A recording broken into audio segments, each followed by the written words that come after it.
En manchette cette semaine, la ville de Pincourt est hôtesse de la 9e rencontre régionale des villes et villages en santé de la Montérégie. Une trentaine de citoyens participent au grand nettoyage du rivage au parc Gilles Dicker à Terrasse-Vaudreuil. Et le Festival Saint-Lazare au Galop dévoile sa programmation.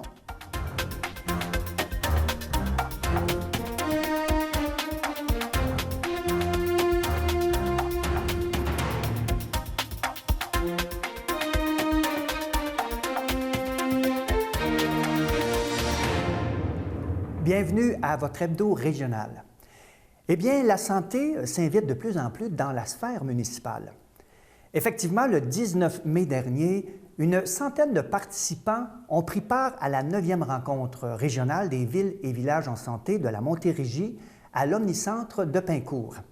Cette année, l'événement portait le thème « L'action municipale pour transformer nos milieux de vie ». Plusieurs intervenants des milieux communautaires, de la santé publique, de l'urbanisme se sont alternés pour aborder différentes questions en lien avec le développement des communautés. Le 22 mai dernier, une trentaine de bénévoles se sont joints aux conseillers municipaux afin de procéder au nettoyage du rivage de la plage du parc Gilles Dicker à Terrasse-Vaudreuil. Sous le signe de la bonne humeur, munis de sacs, gants et râteaux, les participants ont uni leurs efforts pour retirer les débris et redonner à ce lieu enchanteur toute la propreté qu'il mérite. D'un site boisé, fait qu'il y a beaucoup de branches qui viennent du lac.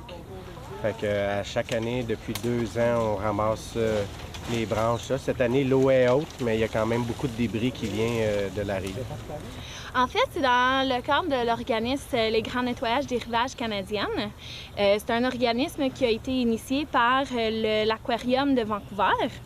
Et c'est ça. Puis maintenant, il y a des places au travers le Canada qui peuvent le faire. On registre sur l'Internet.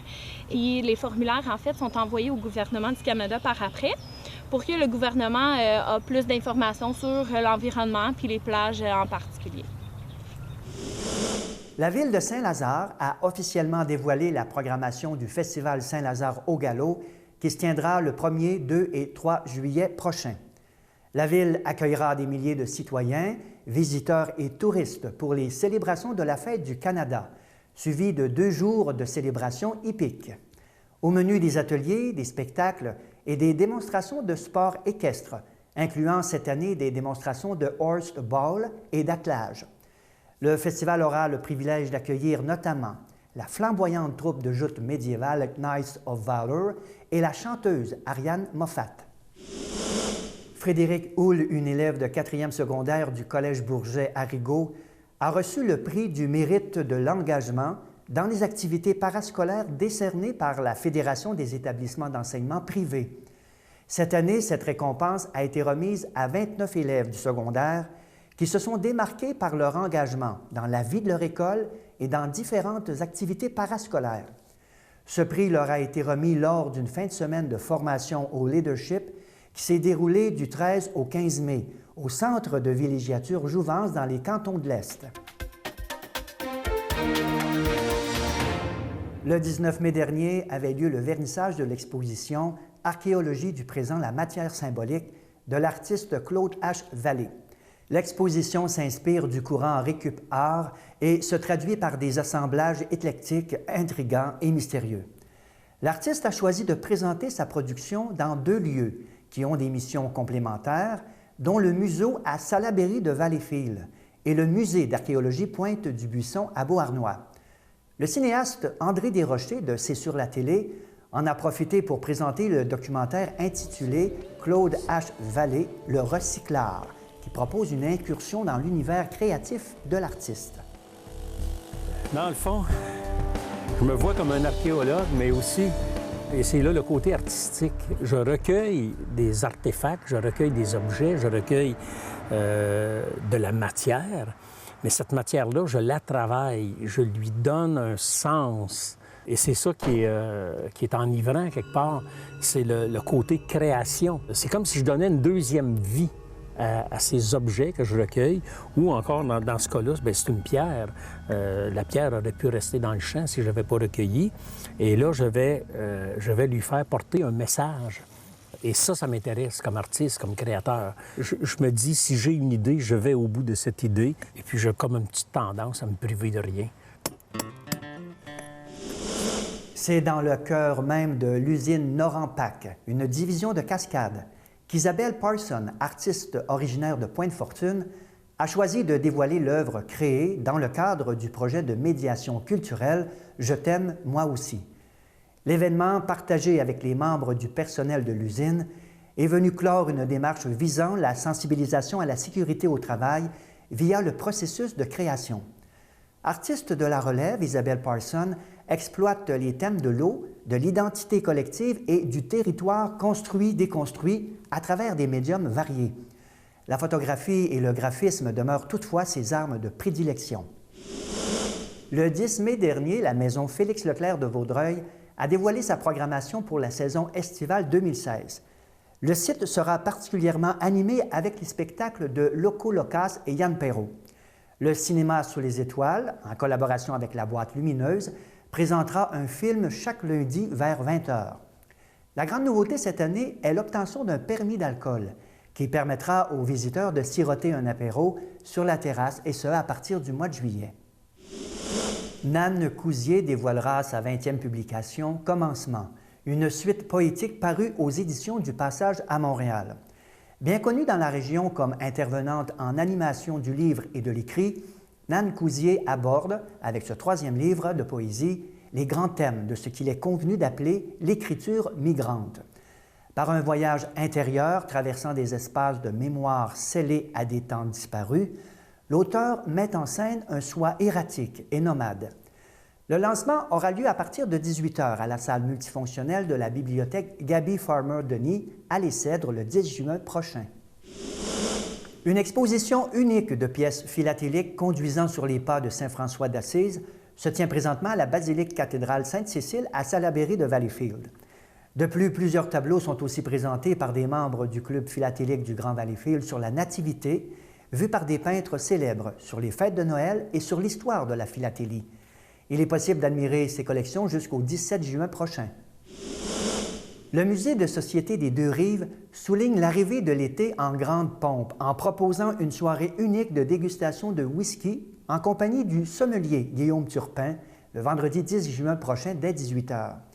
Durant cette soirée, les gens présents auront la chance de découvrir 6 variétés de whisky, en plus de déguster de généreuses bouchées qui promettent de révéler la richesse aromatique des alcools américains, français et écossais choisis pour l'occasion.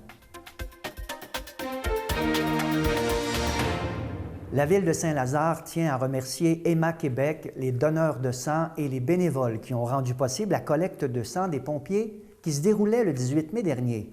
C'est 185 personnes qui ont relevé leurs manches lors de cette collecte.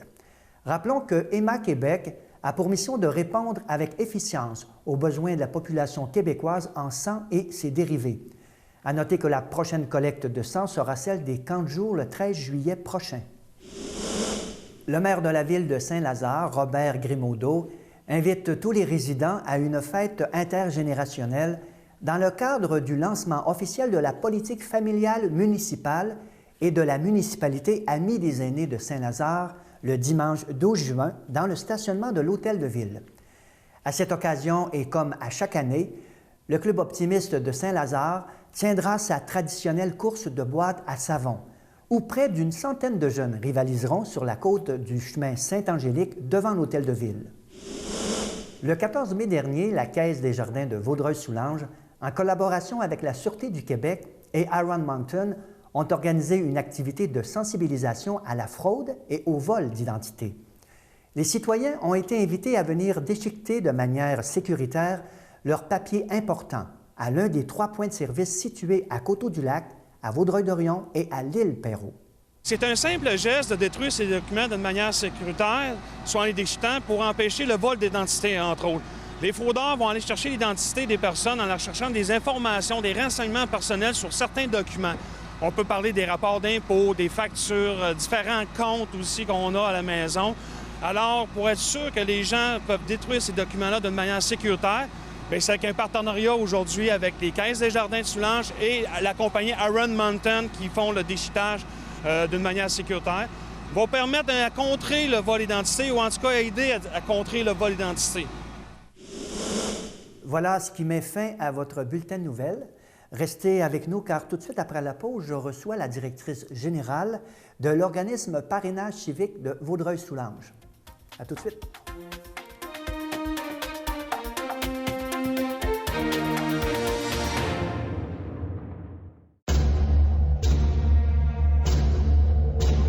Il se cache peut-être chez vous, dans votre sous-sol, votre garage ou même votre cuisine. Saviez-vous qu'au Québec, il y a plus de 2 millions de vieux frigos et congélateurs énergivores âgés de plus de 10 ans? Que certains consomment jusqu'à 4,8 fois plus d'énergie que des appareils neufs homologués Energy Star? Qu'ils continueront à consommer beaucoup d'énergie s'ils se retrouvent chez d'autres consommateurs, alors qu'ils pourraient être récupérés et recyclés, ce qui contribuera à réduire notre consommation d'énergie? Comment? Recyc Frigo récupère les vieux appareils de plus de 10 ans, les met hors service et les recycle à 95 %. Et ça, c'est bon pour l'environnement. Voyons ce qui arrive à ces vieux appareils livrés à notre centre de recyclage. Les techniciens récupèrent tout le matériel recyclable tel que le verre, le cuivre, l'acier et le plastique. Tous ces matériaux peuvent servir à fabriquer toutes sortes de choses.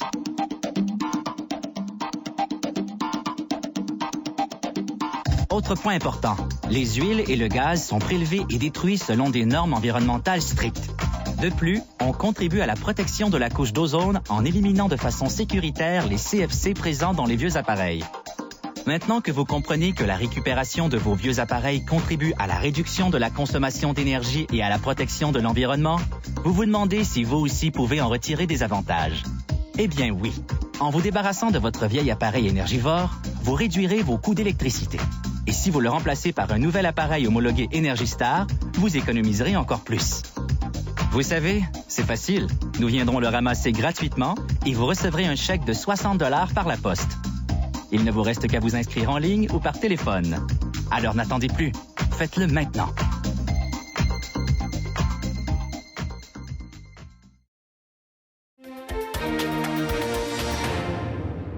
Aujourd'hui, je reçois en entrevue la directrice générale de l'organisme Parrainage civique de Vaudreuil-Soulanges. Je reçois Stéphanie Payette-Gosselin.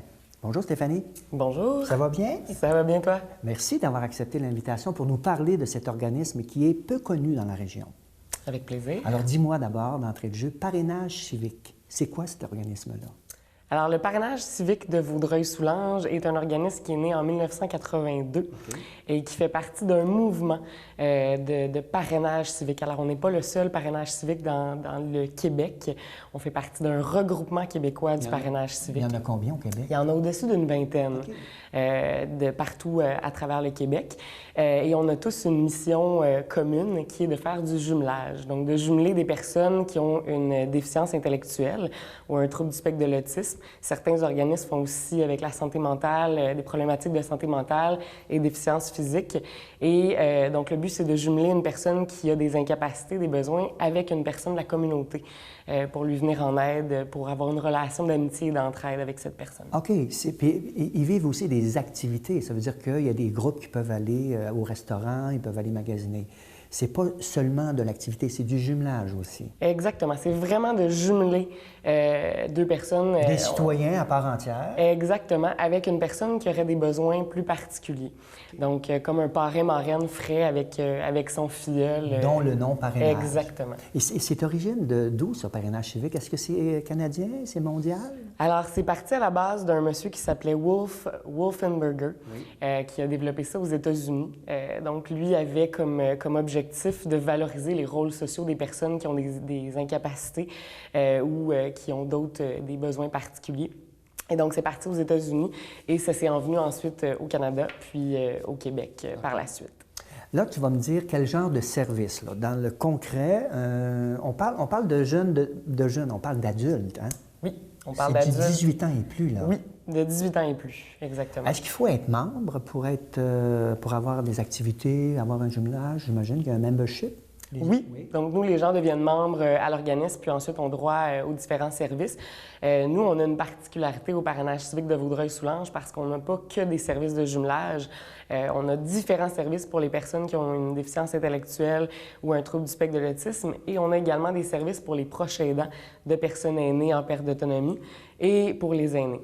Donc, comme exemple, les proches aidants des personnes aînées, c'est ça? Exactement. Donc, si on devient proche aidant d'une personne aînée lorsqu'elle est en perte d'autonomie et qu'elle a des besoins plus grands là, d'accompagnement et tout ça dans la vie quotidienne, donc nous, on a un service de soutien pour les proches aidants.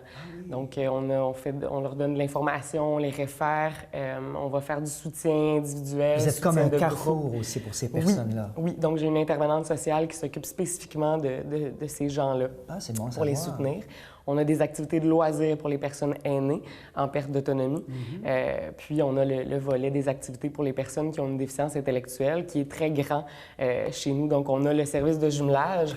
On a les activités de loisirs qui est complètement différent parce que là, c'est nous, avec des intervenants, qu'on fait des activités de loisirs avec eux. C'est pas une seule personne de la communauté avec une personne membre chez nous qui font des activités. Là, nous, on crée l'intégration sociale, mais en groupe. Donne-moi un exemple d'une activité qu'un groupe de 10-15 adultes partirait faire. Là. Alors, souvent, ils vont à l'extérieur, ils vont aller au cinéma, ils vont aller au restaurant, ils vont aller jouer au bowling, ils vont aller jouer au billard.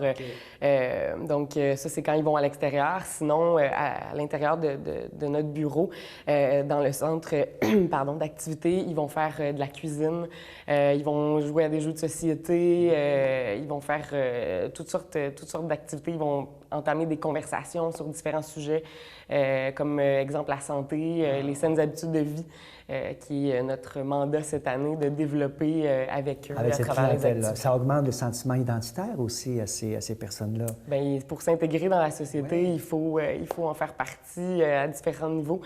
Prendre soin de sa santé, c'est comme tout le monde. Donc, on veut leur permettre d'avoir accès à ces informations-là puis de pouvoir faire des choix dans leur vie pour se maintenir en santé. Et Parrainage civique va desservir la totalité de la région de Vaudreuil-Soulanges? Oui. Alors, ça veut dire que s'il y a des gens qui sont à Saint-Hélesphore, qui veulent devenir membres, ils appellent chez vous et là, ils peuvent...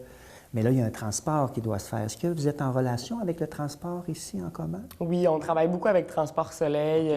Donc, on essaie le plus possible d'arranger nos activités, d'organiser nos activités, pas sur les mêmes horaires que les autres organismes et tout ça, pour que le transport puisse être offert à nos membres et tout ça. Là, quand il y a 3 activités en même temps, le même soir, on sait que ça peut être difficile pour le transport. Alors, on essaie de s'organiser avec les autres organismes pour pas être tout en même temps. Puis... Est-ce que les activités se font strictement sur le territoire de Vaudreuil-Soulanges ou vous allez des fois à l'extérieur, à Montréal ou... Dans le cadre de notre programme d'accompagnement été, qui est un autre volet pour les personnes adultes qui ont une déficience intellectuelle ou un trouble du spectre de l'autisme, l'objectif premier du programme, c'est de faire de l'intégration sociale. Donc, ils sont amenés à aller au Centre Bell, à Montréal, en transport en commun. Donc, ils vont prendre le train, le métro pour se rendre. Ils vont aller dans le Vieux-Port, se promener. Mais d'autres activités autour et tout ça. Des musées, des choses comme ça. Exactement. C'est quoi le ratio pour un intervenant avec une clientèle comme la vôtre? C'est sûr que ça dépend des besoins de chacun des membres. Des limitations de chaque personne? Là. Oui. Donc, habituellement, c'est un intervenant, un accompagnateur pour 4 membres. 4 membres, quand même. Des fois, on en a qui ont besoin d'un ratio de 1 pour 1. Alors, quand on est capable, on le fait. Sinon, 1 pour 4. Est-ce que les parents pourraient aussi manifester un intérêt d'accompagner la personne ou son enfant? Ou est-ce qu'il pourrait, l'adulte ou le parent pourrait accompagner dans différentes sorties? Dans le fond, ça fait un intervenant de moins, tu sais. Oui, bien, ça fait de l'aide supplémentaire, puis c'est sûr que c'est agréable. C'est sûr qu'en même temps, nos activités permettent aux parents, des fois, d'avoir un petit répit lorsque leurs enfants sont à nos activités. Donc, c'est rare qu'on a des parents, mais on en a parfois, puis c'est très agréable pour les parents de rencontrer d'autres membres aussi. Bien oui, effectivement. Dis-moi, comment est financé cet organisme-là? C'est un organisme à but non lucratif. Exactement. Il est financé par quel ministère? Alors, on est financé par différentes sources. On a le PESA, qui est de l'argent qui vient du Centre intégré de santé et de services sociaux, qui est une subvention qu'on reçoit pour la mission globale de l'organisme, donc pour les personnes qui ont une déficience intellectuelle et pour le maintien à domicile, donc là où on fait des activités pour les aînés.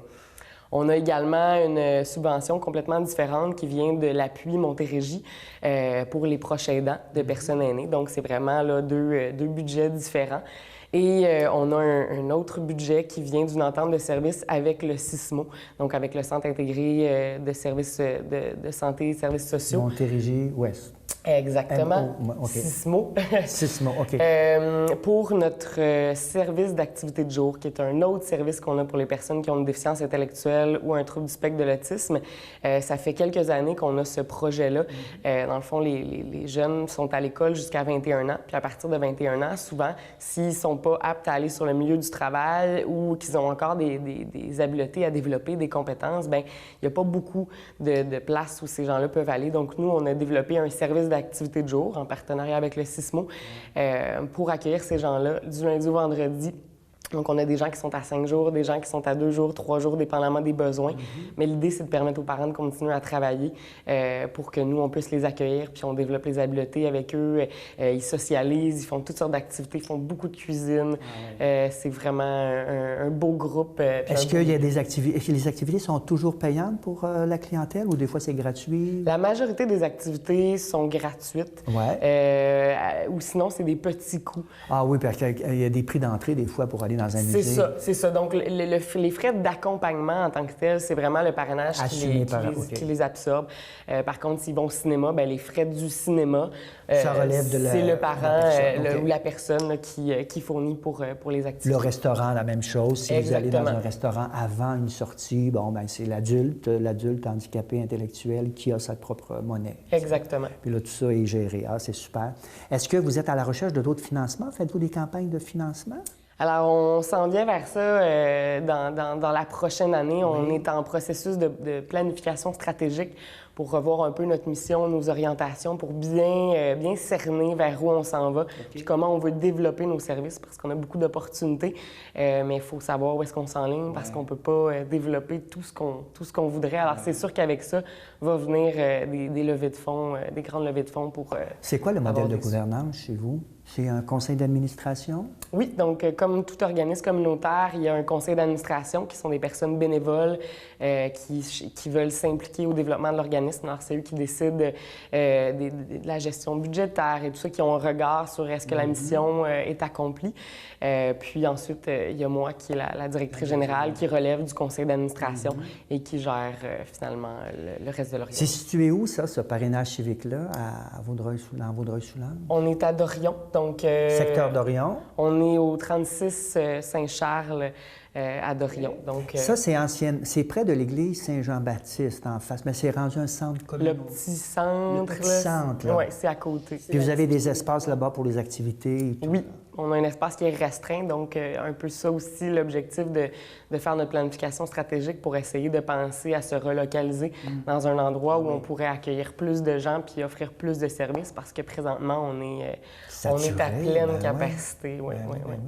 Si on voulait, admettons, faire de l'accompagnement, du bénévolat, est-ce que c'est possible? Admettons que moi ou quelqu'un qui est seul et qui a du temps à offrir, est-ce qu'il peut venir accompagner des personnes, même si c'est pas un membre de la famille? C'est possible? Tout à fait, tout à fait. Et c'est vers ça qu'on s'en va l'année prochaine, à promouvoir davantage notre service de jumelage pour aller chercher davantage de personnes dans la communauté pour parrainer un filleul. Donne-moi un exemple de jumelage. C'est un peu comme les grands frères, grandes sœurs, l'organisme? C'est l'exemple qu'on donne souvent quand on le décrit, parce que le mot parrainage et jumelage en déficience intellectuelle n'est pas encore...